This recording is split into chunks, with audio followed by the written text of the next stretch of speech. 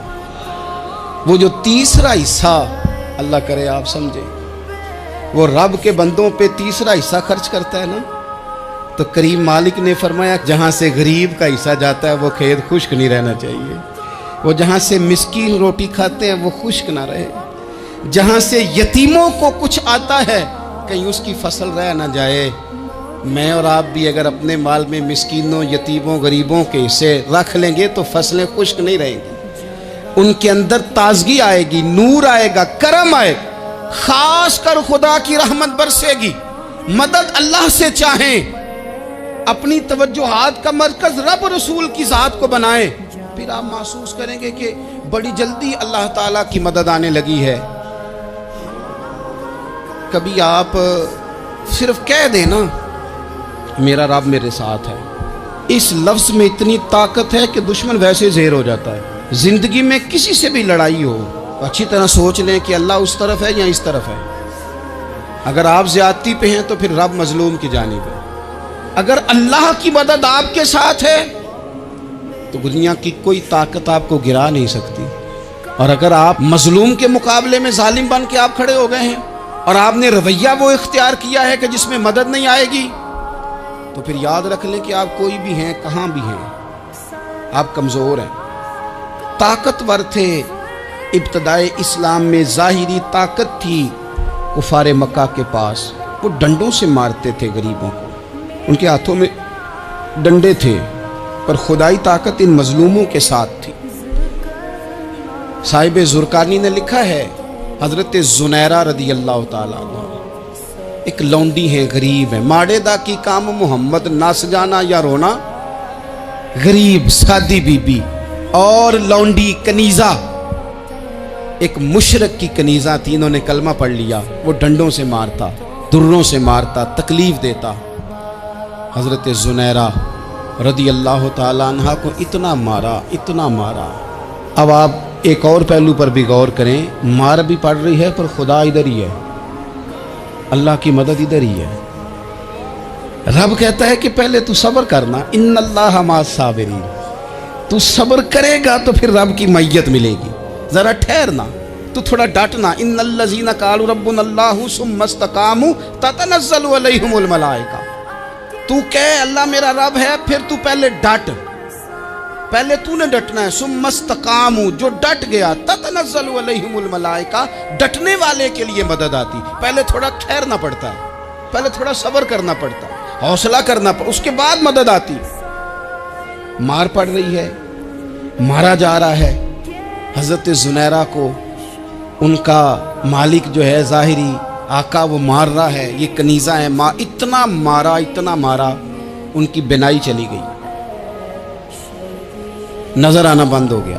ابو جہل آیا اور کہنے لگا زنیرہ دیکھا نا ہمارے بت تیری آنکھیں لے گئے، معاذ اللہ، لات و منات ہمارے بتوں نے تجھے اندھا کر دیا۔ اب ایسا نہیں ہے کہ بی بی روتی جا رہی ہے، روتی جا رہی ہے، مایوسی مایوسی، معاذ اللہ، پریشانی، غریبی بڑی ہے، پوچھنے والا کوئی نہیں، یہ باتیں نہیں۔ کیا جملے ہیں خاتون کے، کیا لفظ ہیں۔ ابو جال نے تنزیہ کہا، معاذ اللہ، کہنے لگا دیکھا نا ہمارے بتوں نے تجھے اندھا کر دیا۔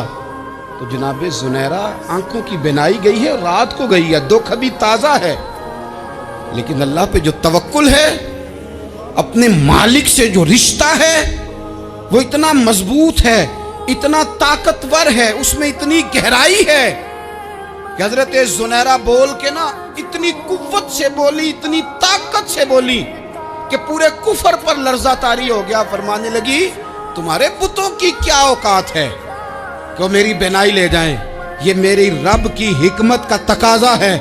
جب تک اس نے چاہا زنیرہ دیکھتی رہی، اور جب اس نے چاہا زنیرہ کی آنکھوں کی بینائی چلی گئی، اور اگر وہ چاہے گا نا تو بینائی واپس بھی کر دے گا۔ اگر ہو ذوق یقین پیدا تو کٹ جاتی ہیں زنجیریں، اگر وہ چاہے گا تو بینائی آ بھی جائے گی۔ حضرت زنیرہ نے رات کو یہ لفظ کہے، ابو جہل اور سارے کفار ڈر کے سن کے چلے گئے، آپ اطمینان سے آ کے بستر پہ سوئی۔ جب سویرے اٹھی تو اللہ نے آنکھوں کی روشنی واپس کر دی تھی۔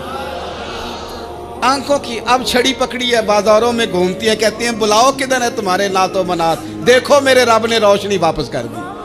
آ کر میرے ساتھ ادھر آ، ستمگر ہنر آزمائے، تو تیر آزما ہم جگر آزمائے۔ بیمار لوگوں یاد رکھو، کہہ دیا ڈاکٹر نے کہ تو بڑا بیمار ہے، تو بڑا کمزور ہے، یہ ہو گیا وہ ہو گیا، تو ڈاکٹر اپنے علم کے مطابق بات کر رہا ہے، ہوگا تو وہ جو میرا رب چاہے گا۔ کمزور ہو جانا، پریشان ہو جانا، تکلیف میں آ جانا، پتہ نہیں بات ہو گئی ہے تو جانے کیا ہو جائے گا۔ اپنی زندگی کے اندر اپنے رب سے رشتہ مضبوط کریں، رسول کائنات سے رشتہ مضبوط کریں، اللہ والوں سے رشتہ مضبوط کریں۔ حضرت زنیرہ نے پیغام دیا کہ زندگی میں جو جینا چاہتے ہیں تو وہ رب کا نام لے کے جی سکتے ہیں، جو اپنی زندگی میں خوشیاں دیکھنا چاہتے ہیں تو رسول اللہ کے نام پر خوشیاں دیکھی جا سکتی ہیں۔ توکل کی بنیاد پر بندہ خوشیاں لے سکتا ہے، اور اگر انسان میں توکل نہیں ہے تو پھر وہ اس کالے جادو سے بھی ڈر رہا ہے، وہ نیلے سے بھی ڈر رہا ہے، وہ پیلے سے بھی ڈر رہا ہے، وہ فلانے سے بھی ڈر رہا ہے، وہ میرے خلاف فلانا رشتہ دار سازش کر رہا ہے تو ڈر رہا ہے، فلانا میرے بارے میں یہ کر رہا ہے تو ڈر رہا ہے، وہ پتہ نہیں دنیا ادھر ہو جائے گی تو کیا ہو جائے گا، اٹھ باندھ کمر کیوں ڈرتا ہے، پھر دیکھ خدا کیا کرتا ہے۔